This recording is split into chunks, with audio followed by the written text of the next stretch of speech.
はい、ございます。さすです。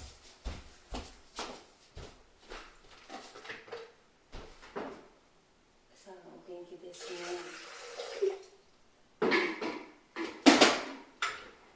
さあ、今日は傍聴から長半長中継のでよろしくお願いします。バイトージャパンの皆さんお元気ですか？ほとんどはね、ちょっと時間はね、ちょっと準備しますんですけど、ちょっと待っててね。ほとんど、とりあえず、ちょっと待ってね。着替えないと。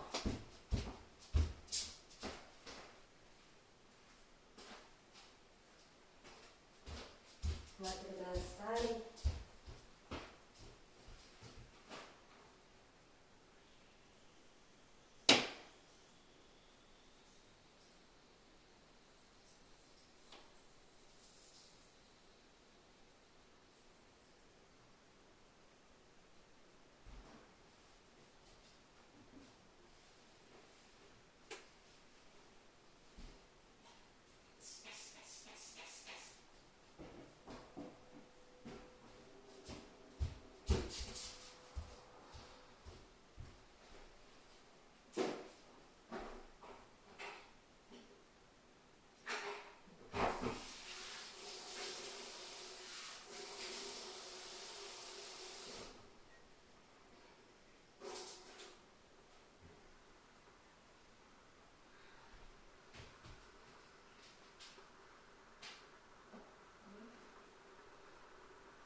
すいませんね、おたびたびで。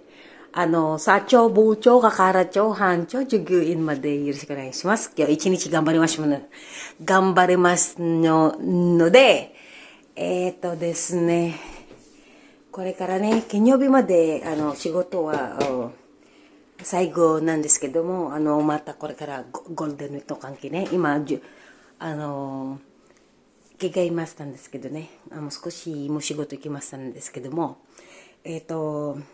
おいの方、本当に心から感謝します。ありがとうございます。皆さん、ゆっくりね、ゴールデンウィークの楽ししてください。私もね。Hello po, good morning po sa inyo. Ako po si Sasaki, sa Japan po sa Pilipinas po. Ako po si Christina Abaygar. Kay Sir Randy Maglayo ng Philippine Air Force, maraming po salamat. At nag-request po ako ulit ng PIN number sa Google AdSense dahil hindi po dumating na isang buwan. At sa akin pong pinsan na si Police Major Jerry Abaygar ng Olongapo, Bataan, Paranas, Texas, London, Japan po. Maraming pong salamat. Pag-iigihan ko pa po. At sa aking Uncle Bill na father niya po anak niya po si El Abaygar. Ang aking pong pamilya ay talagang matataas at disenteng tao po. Pasensya na po kayo dahil kailangan ko po, ngayon nakikita ko po ang ating background. Talagang nahihiyaman po ako. Pero eto po ako. Sa showbiz po, ano po ang talent mo? Ang talent ko ay ilabas po ang aking boobs. Kayo kaya ang maging pangit. Isipin mong tunay. Diba? Hindi po yan. Ang anak ko po ay ipagmamalaki ko po yan. Yan lang po ang maganda. Super ganda talaga ng anak ko. Wala po akong magawa. Hindi po yung filter. Hindi po yung photolab. Dahil Japanese po ang aking anak. Ngayon, Sa mga syunga-syunga po dyan, bakit po Sasaki?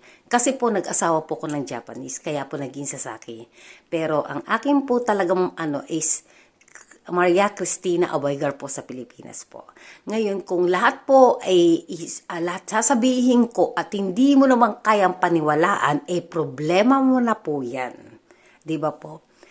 Ikaw ang punong-puno ng wala ng katotohanan sa iyong buhay. Takot na takot ka. Kung ayaw nyo po mabuking ng asawa nyo, ayaw nyo po mabuking ng inyong girlfriend, wag po kayo mang babae. Tapos ang isisisi nyo sa babae nyo, pag nabuking po kayo, nilandi po kayo, hindi po yan tama. Nakikiusap po ko sa inyo, pasensya na po yung Tagalog ko talaga pa tumatalbog. Bahala na kayo mintindi, hindi ko na po yan problema. Nakikiusap po ko sa inyo sa mga magbabalak pa lang na mambabae, wag nyo nang subukan. Hindi nyo nang pala kaya. Or may target ka lang na manghutot at ipanggastos pa sa ibang babae, sa panggastos sa inyong pamilya. Mahihiya po kayo. Kasi ang pera po ay hindi po yan pinupulot. Lalong-lalo na sa mga OFW. Talagang patigasan na lang siguro ng mukha, na talagang said na sa sa pangangailangan po. Kayo namang mga OFW, mga matrona po like me, sa totoo lang po, gising po kayo sa katotohanan. Nakikiusap po ako sa inyo. Kung sa messenger lang po, yung mga filter na yan, hindi nyo po alam, ang kausap nyo na po ay asawa. Like me, wag nyo po kong tularan. Magkakasabwat yan kung gusto may pabili ng bahay, may kabaong, may ospital, nalaglag ang cellphone sa drum, basag ang telepono, basagin nyo po ang mukha ng nyo, or i-block nyo na po. Umpisa pa lang sa messenger po, sa Facebook po, ay hindi yan totoo. Magkakasabwat po yan. Huwag po tayong ganyan magpakatalino. Ibili mo na lang po ng para sa'yo. Tutulong po ako, pero huwag nyo na akong tangkain na lokohin nyo. At pinagsabihan na po ako ng aking pinsan, na itigil mo yan, malaking kaso yan. O pwede po yan maging adultery, or i-blackmail po ko. Kung punta kami ng tapos yung pala may kasunod asawa, yung pala eksena to the more pa. Magising po tayo sa katotohanan po. Di bali nang mag-isa ka at may nagmamahal din sa iyo ang inyong pamilya.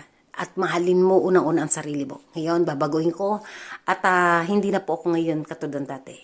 Kayo na po ang lumapit sa akin at hindi na po ako lalapit sa inyo ng ganun-ganun na lang. Dahil pinag-irapan ko po ito. At mabuhay po tayo at respetuhin niyo po ang inyong magulang. Ngayon, minsan naiisipan ko pa rin pa, ang buhay pala ng tao ay maigsi. Hindi mo talagang unti-unti na po, ang bilis yata ng panahon na paangat na angat, pa-increase yung edad mo, pawala ka naman ng pawala ng pera. Talaga naman na po, di ba? Ngayon po, nagpapasexy lang po ako, lalabas po ako talagang kahit nga si Grace, talagang Sasaki, lumiliit, nagpapasexy. Ayoko naman po ma-interview, punta ako ng Pilipinas, dambuhala, to the more, may edad ka na nga May itsura po ako, may itsura ang lahi po namin. Di ba po? At kayong mga matrona, na sabik sa attention, like me, ipon mo na lang hanggang maaga pa. Wag po, kasi wala talagang forever. Kahit yung pamangking ko, wag kang maniniwala sa messenger. Hindi mo alam, ka-text mo na pala yung asawa. Kasabwat. Wala na po yatang totoo ngayon. Sa totoo lang. Minamahal mo ko o may kailangan ka lang na pera. Yun lang naman talaga sa totoo lang din naman tutulong po ko. Wag na maraming chichiboreche. Tapos yung isa naman dyan, yung syunga-syunga kong ni kesame, ni motor, ni baon ng, Diyos ko, ni panload, wala, mahiyaya kay sa balat ninyo. Garapalan talaga, nakakahiya kayong mga lalaki kayo. Hindi ko naman lahat nilalat, di ba? Nakakawalan respeto. Pag nagpaparinig ang lalaki, ibablock ko kayo, hindi ko ipangihinayangan. Unang-una, dapat kayo po ang gumasa sa babae. Ngayon baliktad. Filter, magpapanggap drama, pag walang padala, inaaway ka kung ano-anong pinipintas sa'yo. Hindi na po yan pwede. Bahala ka sa buhay mo at wala akong pakialam sa inyo. Yun lang po. Yung talagang nakasolid lang po sa akin at Diba? Iba na po. Maraming po salamat. Prangka lang po ako at papasok na ako. Malilate po ako sa work. Thank you.